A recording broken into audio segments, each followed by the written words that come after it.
সিয়ামের ব্যাপারে আল্লাহ রাসূল সাল্লাল্লাহু আলাইহি ওয়াসাল্লাম আশা করেছেন যে 9 জিলহজের যে নফল সিয়ামটি অর্থাৎ আরাফার রোজা, এই আরাফার রোজা যে ব্যক্তি রাখবে, আল্লাহ রাসূল সাল্লাল্লাহু আলাইহি ওয়াসাল্লাম বলেন যে আমি প্রত্যাশা করি এই সিয়ামের বদৌলতে বিগত একটি বছরের এবং সামনের একটি বছরের যত পাপ হবে এই পাপগুলোকে আল্লাহ তাআলা আমাদের জন্য ক্ষমা করে দিবেন। এবং জিলহজের 9 তারিখ ফজর থেকে কিন্তু আমাদেরকে ওয়াজিব তাকবীর পাঠ করতে হয়। আমরা জানি সেটা শুরু হয় আরাফার দিন ফজর থেকে।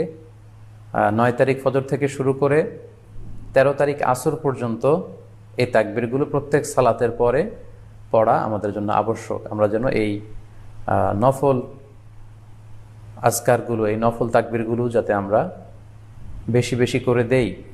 এবং যারা কুরবানি করার জন্য ইচ্ছা পোষণ করেছেন তারা যেন এই 10 দিনের আগেই তাদের মাথার চুল এবং নখ কেটে পরিচ্ছন্ন হয়ে যান এবং